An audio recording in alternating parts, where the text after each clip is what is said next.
It's actually morning. I don't even think it's 10:30 yet. I don't know what time it is. I can't see my clock around my pillows. Oh, it's 10:38. So, yeah, it is actually 10:30. But good morning, world people. Very few people who are watching this. I am on a high this morning. Okay, I did not know this was happening this morning. I sometimes watch late shows before going to bed. What do I mean sometimes? I mean I almost always watch late shows before going to bed. And usually I watch Stephen Colbert. And I only really watch like his opening monologue and if he does the Fuzzy Hat or the Midnight Confessions, I watch those. But usually I don't watch the guests. And once in a while, Jimmy Kimmel I like to, but I don't really watch him that much because I'm like, he's so funny and then I want to stay up. So usually I just watch Stephen Colbert, so I had no idea about this. But last night, on the Jimmy Kimmel show, Jimmy Kimmel had the cast of The Last Jedi, including Andy Serkis and Kelly Marie Tran and John Boyega and Daisy Ridley and Adam Driver and Oscar Davis and the new woman, I can never remember her name, and then Mark Hamill and Ryan Johnson, which I finally know how to say his name, hooray for me. And I was like, oh my gosh, and I did not know this till like I think 3 or 4 o'clock after that yesterday afternoon when I was just scanning through my Twitter, which I don't really use. I was just scanning through and I saw this tonight on Jimmy Kimmel, Star Wars. I'm like, huh, what?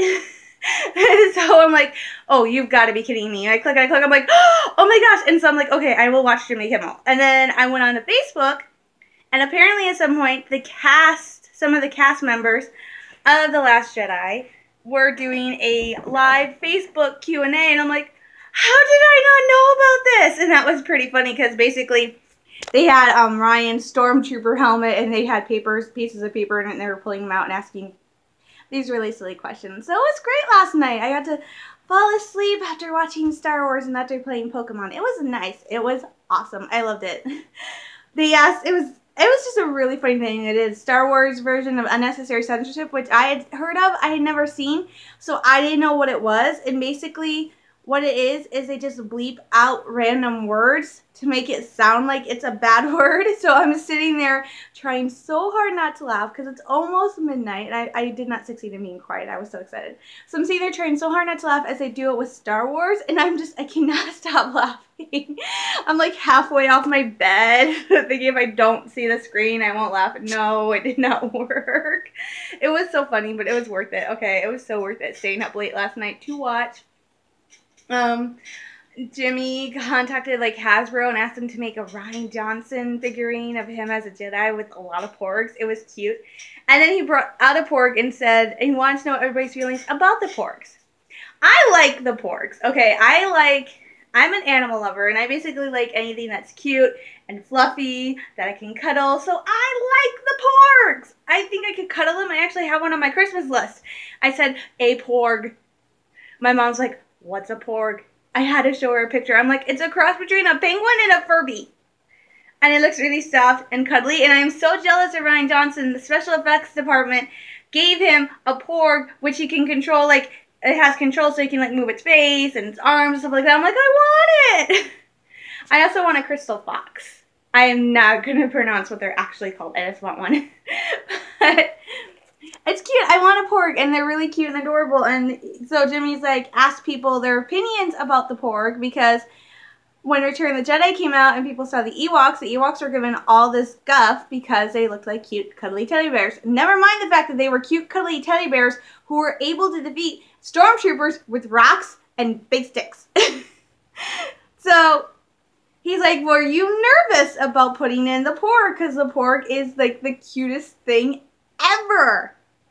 And Ryan admitted, yeah, because every time the porg would come on set, he'd have some people, the crew, who would stop and go, oh, and others who were just like, what is that thing? I love the porg. I think it's cute. What surprised me is among the cast members, John Boyega admitted that he's not a particular fan of the porgs simply because they kind of creeped him out because they would put them on the Millennium Falcon for when they film scenes, and they would have them on there and their eyes would be blinking, they'd all be set to ready to go. He admits that they creeped him out a little when he was shooting stuff on the Falcon, and he'd look over and there's a porg, and there's another porg, and I'm like, oh, how can you think the porgs are creepy? I think they're cute and adorable. So, John Boyega, not a big fan of the porgs. I thought it was cute and darling and so wonderful, and we did get one exclusive. Rian Johnson did let one thing slip. After begging towards the end of the show, he did let slip what the very first word in Last Jedi will be. Were. As in, we're going to the mall. We're going to the movies. Were is going to be the first word in The Last Jedi. I'm like, no! Give us more. Okay, that's enough. But still, give us more. Please, please. I need to know. So, that was awesome. It was so cool. So, I had a double dose of Star Wars because I watched the video from the Facebook Live Q&A. And then I watched Jimmy Kimmel. And next Wednesday, they're going to be on the Star Wars show. So, yay, excited. He also showed off the covers of Entertainment Weekly, including the Barnes & Noble exclusive one that I want, which is Carrie Fisher and Mark Hamill as Leia and Luke. And I want that so much because it's so pretty and it's so touching. And everybody freaked out about that. I'm like, ah! So it was really nice and cool. But it was good. And then I fell asleep listening to Star Wars. Okay. So this is one thing I like to talk about. I have every single Star Wars soundtrack that has ever been released, including Clone Wars and Rebels. And I discovered that I love John Williams music. I love listening to it, and at night it actually helps put me to sleep. I don't know why. I put it on like 4.3 on my stereo, and it's like, it works really well. And it works the same way as when I need to be awake. I crank that baby up and it goes, no, and I'm like, yeah, I can do anything. And I also have discovered audiobooks. Like, okay, I always knew about audiobooks, but I never really used them. Because I don't have a lot of books on CD. I have none. And Audible is freaking expensive. So I have 4 Star Wars books on Audible. I'm really mad about the one because it's The Approaching Storm, but it's abridged, and I don't like that. But I have it because I got it for free. So I have 4 audiobooks. I have Approaching Storm, Force Awakens, Leia, Princess of Alderaan, and Ahsoka. And those are the 4 I have. And I'm like, I really like listening to them at night, but I get tired of listening to them over and over again. So I decided I'm going to space them out, listen to the soundtracks from Phantom Menace, then Approaching Storm, listen to the soundtracks from Attack of the Clones, and all, and then kind of space them out. But the library has some. I knew the library had Revenge of the Sith, Thrawn, and New Dawn on audiobook. So I'm like, oh, I'll go look for some. I got almost every single Star Wars book that could possibly have an audiobook that I could remember. I have it right now. I borrowed it from the library. I'm missing Phantom Menace, and I'm missing A New Hope, but I have every other movie. And I'm listening to Attack of the Clones right now. And the cool thing is for Empire Strikes Back and Return of the Jedi, they're not the audiobooks. It's the radio dramas. So I have the audiobooks for Attack of the Clones, Revenge of the Sith, Tarkin, Thrawn, and New Dawn. What else do I have? I don't know. The radio dramas for Empire Strikes Back and Return of the Jedi, and I am pretty well set in... Yeah, I got them all. Yeah, that was it. Oh, and Rogue One Catalyst. I have the audiobook for that. No, Catalyst Rogue One. But I am pretty well set for the entire month of December to listen to Star Wars stuff because I'll also be listening to the soundtracks in between. So right now I'm listening to Attack of the Clones, and tomorrow, when I'm done with that, it will be the Revenge of the Sith soundtrack. No, it will be the Clone Wars soundtrack, followed by Revenge of the Sith soundtrack, followed by the Revenge of the Sith audiobook, and I only have these till the 27th, so I'm probably going to renew them a couple times. So I am happy because I am watching Star Wars during the day, I am listening to Star Wars at night, and I woke up this morning and I'm like, what's the last thing I remember from listening to Attack of the Clones? And I have the book, so when I got the book, I'm like, oh, I fell asleep at the end of the prologue. That's how good they work. It's like so nice because I drift away and I don't remember my dreams, but I'm pretty sure I dream about Star Wars. So it's nice having the audiobooks. It's really cool. It's a bright, beautiful day, and we only have one day left where it's supposed to be like 55 degrees, and then the temperatures just go wha-bam and get freaking cold. In fact, so cold that I'm not sure my brother's going to go with my dad and I next Thursday because Dow Gardens is outside. It's a gardens, except there's like, you go through the conservatory that's inside and that's really, really, really, really warm, which is great. And they have a barn that they open up for like hot cocoa and cookies. That's warm too. But it's supposed to be 31 degrees for the high next Thursday and 21 degrees for the low. That's actually normal for Michigan. I mean, I keep saying this. I saw this on Facebook once, and I keep saying it every winter. I don't understand why people are like so shocked and surprised when it gets bitter cold here in Michigan, and we get a ton of snow. As this meme I found that I've told you guys about, put it frankly, we should know this weather is coming. We live in a state that is shaped like a mitten. That's what you wear in winter. Okay, we should know that this is coming. So I don't understand why people get so shocked. Do I go, yes, it's cold? Yes, I get cold. I'm human. I'm gonna get cold, but it's not like I'm not sitting there going, oh my gosh, when did it get so cold? I'll do that like at the start when we get our first cold blast. I'm like, when did it get cold? Because my mom, we don't usually have the heat on yet, but I'm tough. I can handle the cold. Which is why I think, which is surprising me how many people I know that lived in Michigan their entire lives, they think I'm crazy because I want to move up north. But then again, these are people who have spent their entire lives in the Lower Peninsula, and it does not get as cold down here as it does up there. I mean, I was on the island for 3 weeks, and I came home, and I'm like, oh, heat wave! It was so much warmer here than was up there. Because it never got above, I want to say 7, I barely got to 70. Like one day, it was 70 degrees. One day, and that was Memorial Day. The rest of the time I was up there, it barely cracked 60. And I was up there in May when I was up there for like the first week, like the end of April, May. That's when the temperature will sometimes start rising. It was cold. And I was told it never really gets to 80, so I kind of want to go back up there just because I like cool weather. I'll be bummed. One of the things I'll be bummed about is if I go up there, I think I'm going to miss the Star Wars game because I want to go up there for the entire summer. And I don't know when the Star Wars game is this year for the Loons, and I would have to take like 2 days because I'd have to come home one day. Well, it'd be more like 3 days because I'd come home one day, go to the game another day, and then go home and then go to Mackinac Island, go back to the island the next day.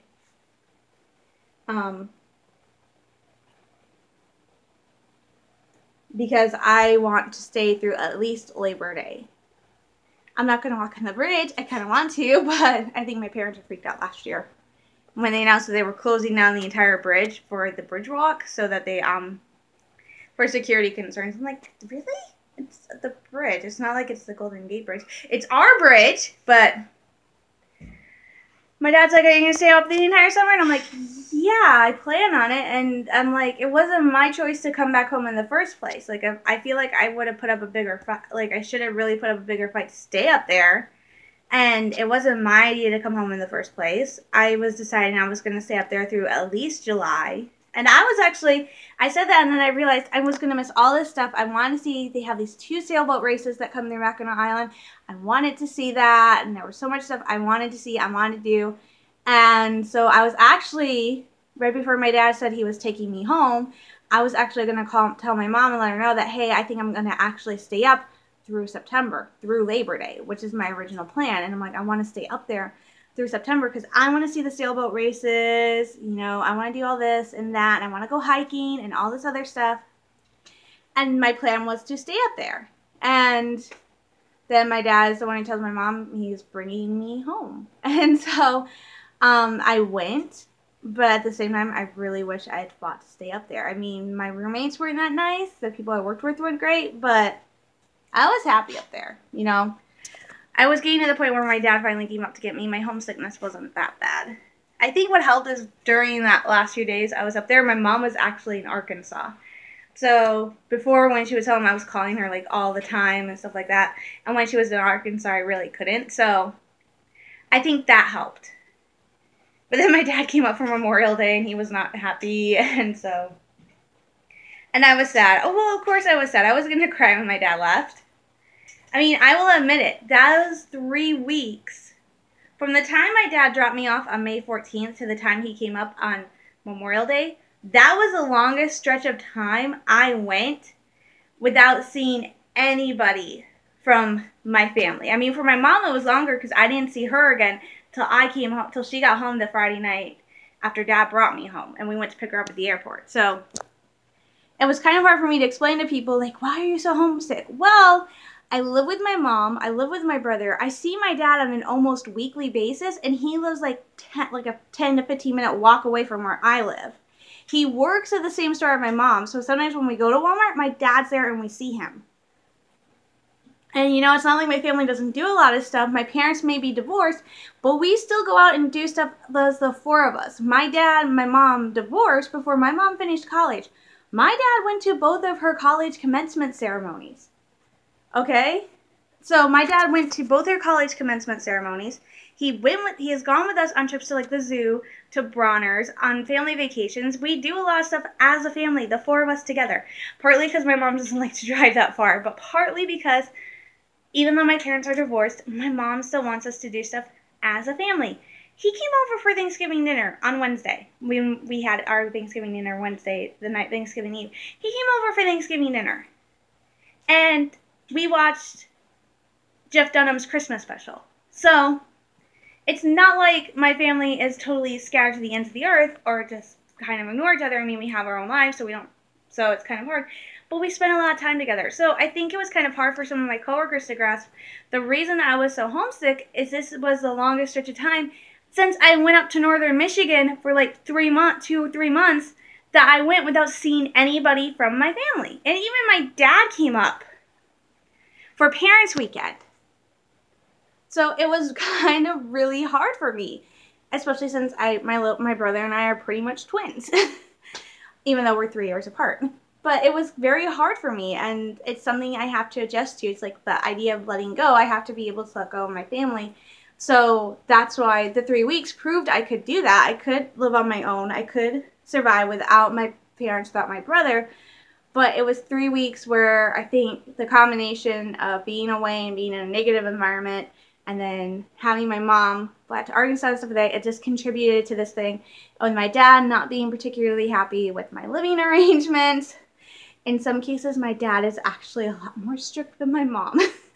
I've actually said this, my fashion sense, my personal sense of style is actually how my dad wanted me to dress when I was little, so I just am still dressing like that. It's just a comfort thing, I like it, but, so, my goal is I want to do at least through Labor Day, because that was my original goal, just to make it through Labor Day, which is a good chunk of time. Because I would be happy just to go through October and leave like the middle of October. I mean, it'd be really fun to see the Halloween event and stuff they do, but I made the conscious decision not to really celebrate Halloween or anything like that. If I go up to the island, it might be different. I might go ahead and do Halloween if I'm out there. But that's my goal this summer, is I want to do this again. I want to do my best. I want to do this harder, and I want to go out there and I want to prove that I am capable of doing something like this. And it's not just proving it to my family or friends. I want to prove that I am capable of doing this to myself. I'm so full. I have like no self-confidence. I have no self-esteem. So I want to be able to prove this, you know. Getting through college, even though it took me forever, was such a huge confidence booster, because I remember people saying I would never make it through high school, let alone college. And I made it through high school, and I graduated within some of the as an honor student.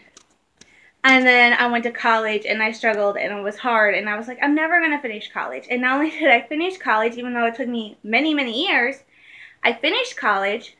I finished college being on the dean's list at Davenport every semester I was there. And I also finished after being inducted as a presidential member of to the National Society of Leadership and Success. So I proved everybody wrong who said I would never make it through college. I proved them wrong. I did it. Now I'm struggling to find a job, and I'm struggling to prove that I can take care of myself. I can live on my own. So that's why going to Mackinac Island is so important to me. One, I generally love it up there. I like it so much. It's beautiful. I love it. There's no cars. I feel so much at home and at peace and so happy and healthier, and it's just so nice and peaceful. And so I generally want to move there because I love it up there. And I also want to live there because I want to prove to myself that I can do this, that I'm not just this baby. So I want to prove that.